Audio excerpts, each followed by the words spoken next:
welcome to Craven Cottage. We've been to a variety of stadiums this season, some more of the old school traditional stadiums like the ones designed by Archibald Leach, Goodison Park and Selhurst Park for example. We've seen some ultra modern new stadiums like the Tottenham Hotspur Stadium, the London Stadium. We've seen some iconic English football grounds such as Old Trafford, Villa Park and Anfield, amongst others. But you could argue that none possess the sheer beauty of this place, Craven Cottage, home of course to Fulham Football Club. Today we've got a tour booked, but before we go in there to do the tour, let's have a little look round Craven Cottage. Let's go. It's ironic that a few days ago we visited Upton Park, aka the bowling ground, as originally Craven Cottage was woodland and it made up part of Anne Boleyn's hunting grounds. The cottage behind me isn't the original cottage. The original cottage was more like a mansion. It was situated somewhere over there and it was built in 1780 by William Craven, hence the name of this place, Craven Cottage. The original cottage burnt down in 1888 and subsequently the site was abandoned, but after moving from ground to ground, Fulham discovered this place in 1894, but it was massively overgrown and it took Fulham 2 years of just clearing the place out before they played their first game right here. London calling to the zombies of death. London Council actually took Fulham to court over the safety of the stadium. This led to them bringing in the man we've just mentioned, the famous Scottish architect Archibald Leach. He's responsible for some of the most iconic British football stadiums, and he came in and designed the Stevenage Road stand, now the Johnny Haynes stand, and the Pavilion, which is basically the new cottage, arguably two of the most iconic parts of this beautiful stadium.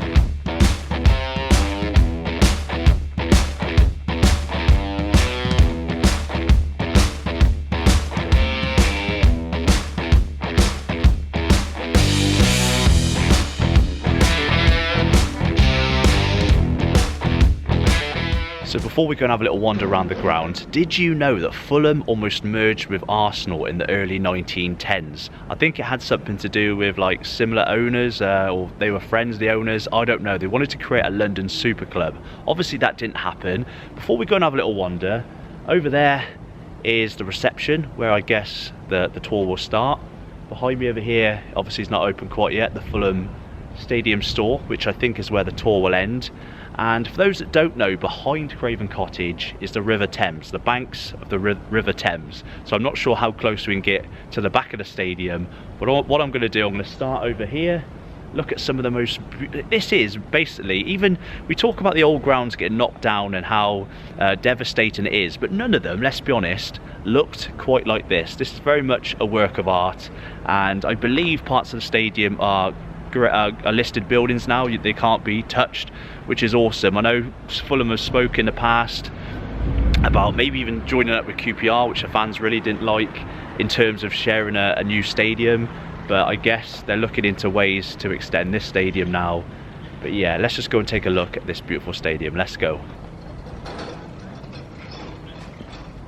So we've got a bit of a running theme, a bit of a running joke where I look at the corners of football stadiums and get a little bit aroused. Wow, I'm just about to blow my load because look, you can see the whole back of this stand. I can't remember the name of this stand. Fulham fans, let me know in the comments below.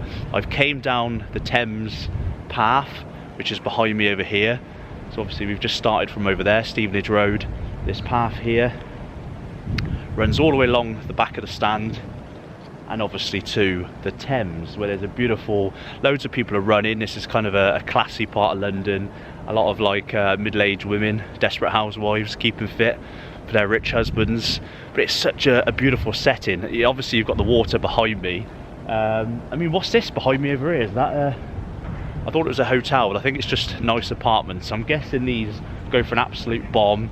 You've got a palm tree over there. This really doesn't feel like I'm in London. This feels like I'm on the coast somewhere, like Bournemouth. But I know it's nice around here, but probably in terms of the stand, this is probably going to be one of the ugliest sights we're going to see today. And if this is the ugliest sight, God, we're in for some good stuff. You've got all the cables kind of running on top of the wall over here. I'm not slagging it off, by the way, I'm just trying to find faults because there really aren't any. We can't see a lot inside the ground. Not that much of a tease. We know where the money shot's going to be. The money shot is going to be the corner where the pavilion is, the cottage. Again, apologies if I'm stumbling on my words today. My mouth is so cold, I can barely move my mouth. By the way, we are off to a Brentford tour later on to see the G-Tech Community Stadium. So that video might be up whilst you're watching this video. If it is, go on, subscribe and go on the channel. Check that one out as well. Did West Ham last week, doing Tottenham next week. We've got loads of stadium tours coming to the channel, so make sure you are subscribed and like this video if you're enjoying the video. Let's carry on the Thames path, yeah, and go by the Thames. Let's go and have a look. We've got like 2 hours to kill until the tour starts. It's like 9 AM, the tour's at 11. I mean, just look at this. Guys, let me know in the comments below what other football stadiums back onto a river or any kind of water. As suspected, you can't walk down that side because the stadium's beautifully located right on the banks of the Thames. So obviously you've got some doors there. It says in the background, welcome to the Riverside. Riverside over there. I mean, not only does it look beautiful, it looks traditional, it's set amongst a bloody river, and it's not like a dirty part of the Thames that you'll find in other parts of London. This seems pretty clean. You've got people in boats over there. Yeah, I guess offices or some kind of hospitality up there. Despite the stadium not being the biggest, they have extended it over the years. They had to carry out work in the early 2000s, and as I mentioned, fans weren't too happy when Fulham had to ground share with QPR. Was it for 2 seasons? It was at least like a season and a half. That's because part of the stadium was still standing, terracing, old school. Like obviously the Premier League wouldn't allow that, but I think at the time they gave them 3 years to get the work done. They really weren't getting a move on, and the fans were getting quite frustrated. Obviously they came back here, was it like 2003, that sort of time, and they've been here ever since, of course, and I hope, and I'm sure Fulham fans hope, they never move. Apparently there is scope to extend the stadium. I'm not sure whereabouts. Everywhere looks pretty compact, but we're going to have a look. Sometimes it can be frustrating when you can't get the whole way around a stadium when we do these tours, but not in this case. I'll let them off. It's a little bit of a contrast, like Birmingham, for example, when we tried to go around Birmingham City and couldn't. Very different, this stadium. But let's go back down the Thames path and go back along the Johnny Haynes stand, the former Stevenage Road stand, which is obviously the most iconic of all the stands. And then we'll go around the other side. See if that's as beautiful as this side. I think there's a park. This is called Stevenage Park, by the way, for those of you that are wondering. And then there is a big park where all the dog walkers are, the other side of here. So whilst we're walking back down the path, the capacity for Craven Cottage is 22,384, according to Wikipedia. As I mentioned, there might be plans to extend this. They have extended it over the years. My first memories of Fulham are actually really weird because on top of following Man United, alright, give me some stick in the comments below, because obviously I don't sound like I'm from Manchester, but I also followed Hereford United, now Hereford FC, as a kid, and I'd be at Edgar Street most weekends really. And obviously back in the mid-90s, Fulham were a completely different club than they are now. Obviously they got loads of history and stuff, but they're very much in a down spell, bit of a slump. They were in the old, what was Division 3, prior to that Division 4, which would now be League 2, when Hereford were in the Football League, and they were in Hereford's league. So I saw Fulham play at Edgar Street a couple of times, I think. They had the old crest logo, which I think was like the borough logo possibly, you know, the borough as in council borough. So yeah, my earliest memories of Fulham, unlike my dad whose memories would be Georgie Best and Rodney Marsh, my earliest memories of Fulham were playing Hereford. Despite the cold, it's absolutely blinding sun, but I'm sure you can see behind me the turnstiles. They're really well kept despite being old. The paintwork on these is absolutely immaculate. Just have a look at this. Absolute perfection. They've really maintained this. Sometimes you go to old grounds and yeah, it's nice to see the charm and the heritage and stuff, but just look, home supporters only, and they've actually painted on the numbers above as well, so it's not just like plastic that's just been stuck on. Really, really nice, really old school, really traditional. So I said I didn't know the name of that end. It's the Hammersmith end, according to the turnstile. So obviously you go through here to get in that end over there, because it's a bit tight where that path was. The Hammersmith end, and the Hammersmith end is beautiful, just like the Stevenage Road. stand side, Johnny Haynes. Before we get to that far end I was talking about, there is a statue of Johnny Haynes, arguably or definitely Fulham's most iconic player, star man. So let's go and have a little look at the statue, shall we?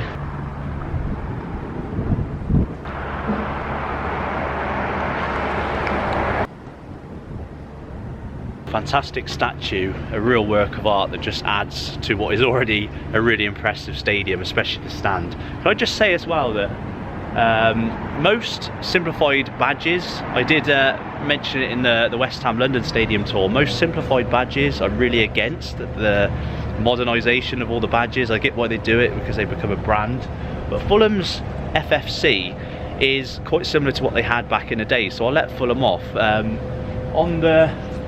On the brickwork over there you can see one of their old emblems, badges. If you've seen pictures of Georgie Best and Rodney Marsh in their Fulham shirts, they've got a similar FFC on their shirt. So yeah, the Fulham badge, it might be plain, might be simple. I don't think it really represents the beauty of the stadium, but it definitely represents a similar badge to what they've had over the years. So we'll take a closer look at the cottage when we do the tour, because that again is the money shot, as I said. This is the Putney end. Again, apologies for the lighting, it is absolutely blinding sun. This is the Putney end, and the Putney end also has those beautiful turnstiles that are immaculate, well painted. Pretty similar in terms of the way it looks to the other end. Let's go and have a look behind the Putney end where there is a park. So here we have it. Now I don't know if any work is currently being done to the stadium, because you've got basically a building site in front of that end. But it's a glorious park, again set on the river Thames. It's beautiful. The sun is starting to come out. It is slightly warming up. We've gone up a degree or two, which is nice. But a lovely park, just full of classy Londoners walking their dogs. Not your typical working class setting you get in most football stadiums, which really probably should be where a football stadium should be. But this is different and I love it. Really nice. Can't see a lot in and around the ground from this side. You've got some trees that back on to the stand. I don't know what the view is on trees if they're to ever extend that stand. Trees are kind of protected as well now, aren't they? You can't really cut down trees, but it just adds to the charm further, doesn't it? Trees, river, park, incredibly expensive terraced housing. We always mention terraced housing as we walk into football clubs, football stadiums, and say it's a traditional English thing to see terraced housing on your way in. This is a little bit different in terms of terraced housing. I'm guessing the prices probably start from like £1 million at least. I don't know. I really have no idea. I'm from Cheltenham.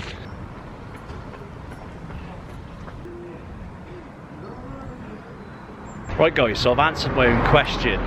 On that sign over there it says the new Riverside development, which is basically a mixed-use development. It's going to go alongside the river, as you can see over there, but there will be increased capacity of the stadium. So I mentioned, will they extend it? They are, hence the building work going on over there. I think it's a lot of clubs seem to be wanting to increase the hospitality side of the stadium. We mentioned, I saw a video on Bournemouth potentially moving stadium again for increased hospitality potential. But it looks like this is like leisure facilities, more seating. But for me, it looks like posh seating. So probably not one for the working class. But look where I am.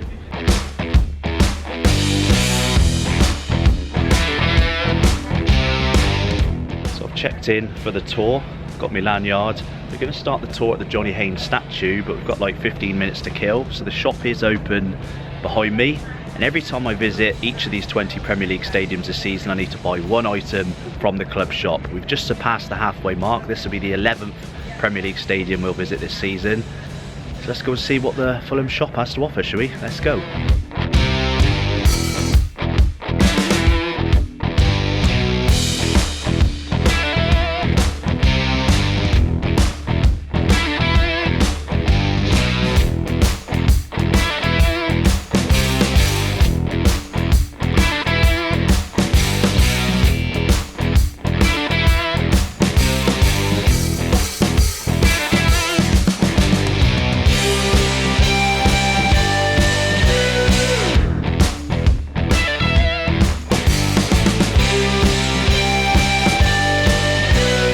so I have got my eyes on a few things. It's only a small shop, but the tour finishes at the shops. Rather than having to carry everything round, I'll just buy it there. And I'm thinking of getting something with a cottage on, or with like Craven Cottage on, like a sign or something. So yeah, let's go and meet the tour guide. McDonald's and none of those things either, so people slim. So this would be actually a quite comfortable size and a way of controlling the crowds that come in, so you don't get a surge of people. Right, so it's some interesting facts already from the tour guide. We're going to go inside now, but did you know that Johnny Haynes came third in the Ballon d'Or in 1961, I think he said. Played for England in the 58 World Cup and the 62 World Cup, so very much a legend. Played here for 18 years. We also looked as well at how small the turnstiles are, how narrow they are. I think I'd struggle to get through them at the moment. Fulham is London's oldest professional football club. I did mention that they almost merged with Arsenal in the early 1910s, but apparently in the 80s they almost merged with Queen's Park Rangers when their then owner tried to sell this place to put flats on. Thankfully that's how the listed Grade 2 building came in and prevented them from knocking down the stadium. Fun fact as well, the 1880 on the stand is actually wrong. They were formed in 1879. Just looked a bit more symmetrical.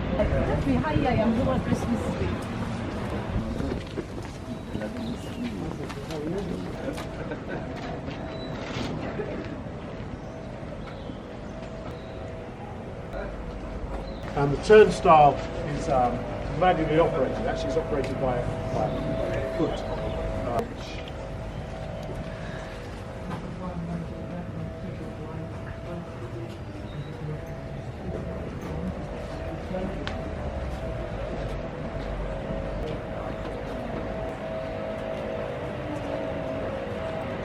Oh wow.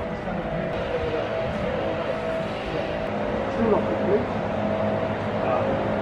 Started in 2019. And then behind you there, you have the old wooden exhibits hard. When it's finished, I'll have to develop this one which is a pretty good size, but we're not. So yeah, my bad. The new Riverside stand, but started in 2019. They're still building it. And once it's finished, it will contribute to 30% of the club's revenue. There's going to be a gym in there, a house spa, swimming pool, shops, restaurants. Those of you from Gloucestershire, it's a bit like the Gloucester Quays. But yeah, that is going to be beautiful.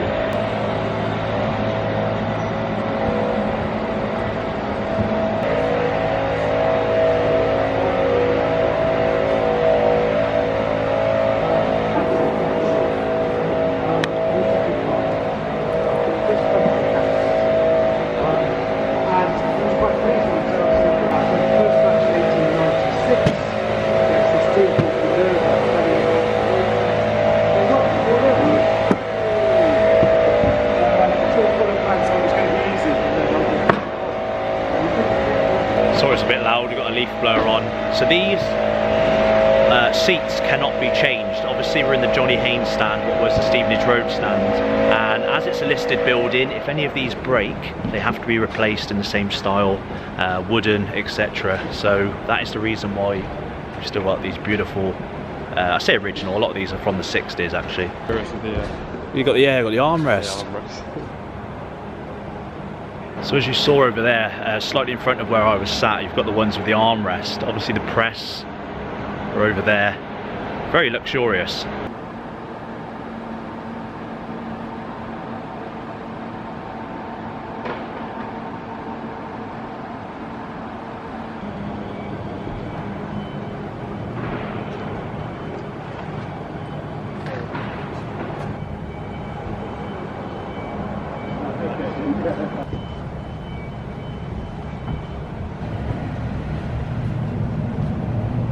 Yeah, absolutely.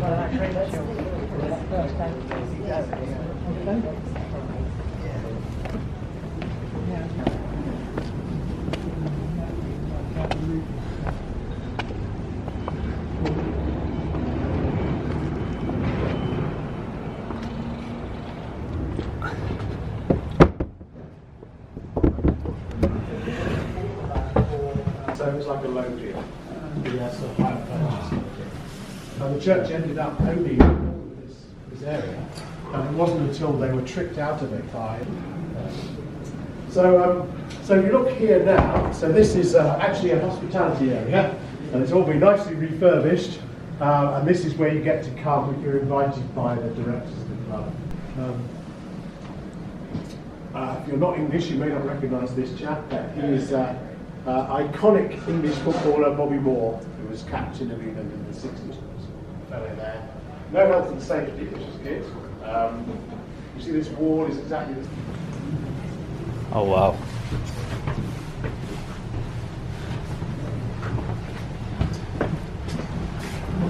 You're allowed to sit down? Yeah, absolutely, sit wherever you like.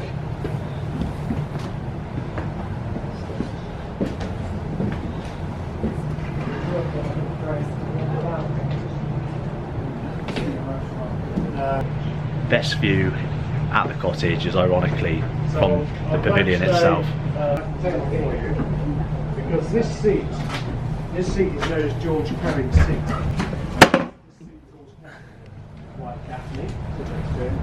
Even if you didn't come. Yes, so the offices were in here, but now it's used for like match day hospitality and stuff.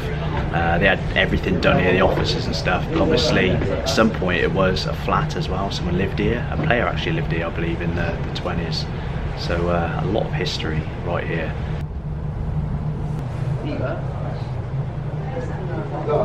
Well now I suppose, in their 80s.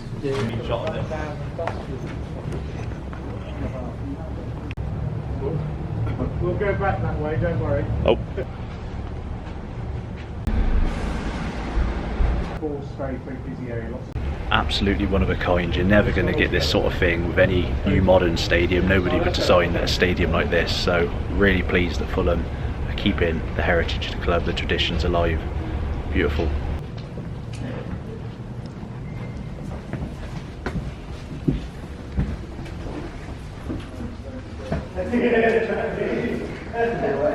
I know, it is very basic. You're on. Yeah. It's I've seen pictures of other grounds and that's much more plush, but is that just one or two at the top? Mighty fingers though, because it's when you get a peg, somewhere to put your boots, and for reasons I don't understand, like it's from like a village hall, you get a tea urn, so hot water is your cup of tea and coffee. And they have a screen there to do their tactics. But that's about it. It's very basic. A lot of clubs do this. So at Newcastle, the ceiling's quite low, making you feel claustrophobic. Walls, they have a dirty, great big pillar in the middle of the room, so you can't see each other. And in Liverpool, funny enough, they pipe the noise of the crowd directly into the away dressing rooms. There's no soundproofing, and they kind of leave a strategic gap so you can hear "You'll Never Walk Alone" as you sit there with your music. Ferguson, Man United. Man United lost here in 2008-9 and lost 3-1 in the midweek game.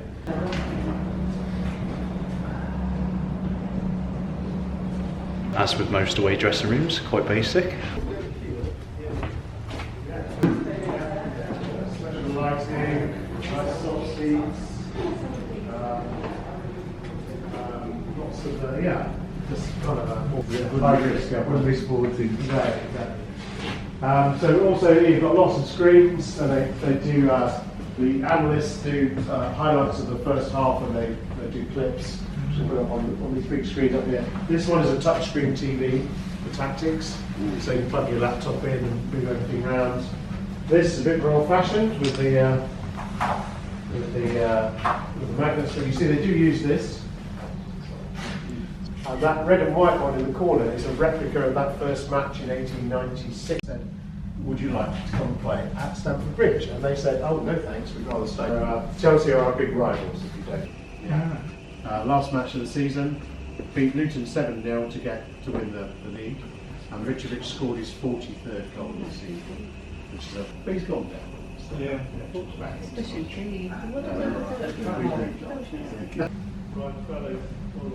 Apparently this is the shirt they wore in their first game when they lost 4-0. Basically like the Arsenal shirt. And that again is because they almost merged back in the day.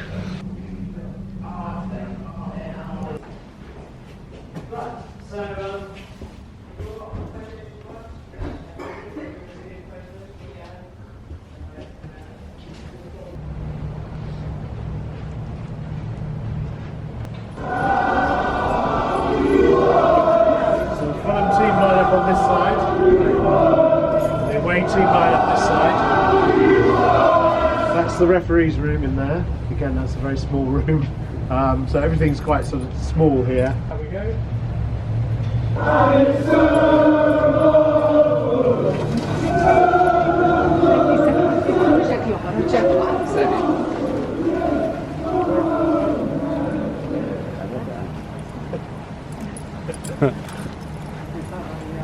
We have a mascot with us as well. And you have a mascot with you as well. And there's one last nice photo if you'd like it, which is from, if you stand where I'm here. I'm going to put my gloves on.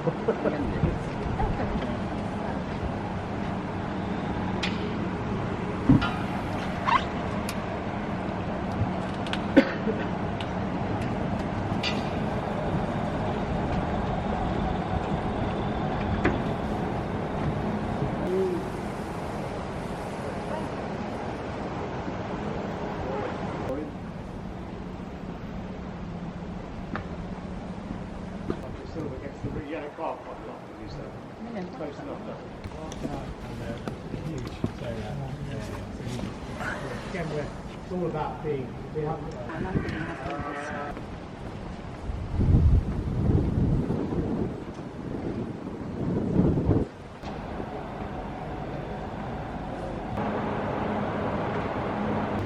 Really see play here. So 20 odd years ago, Fulham had the first fully professional women's club team for 4 years. And those are the replica, at the top there, the replica FA Cups. And in the season before, they were in the final as well, they were recent finalists. A bit more about youth football. So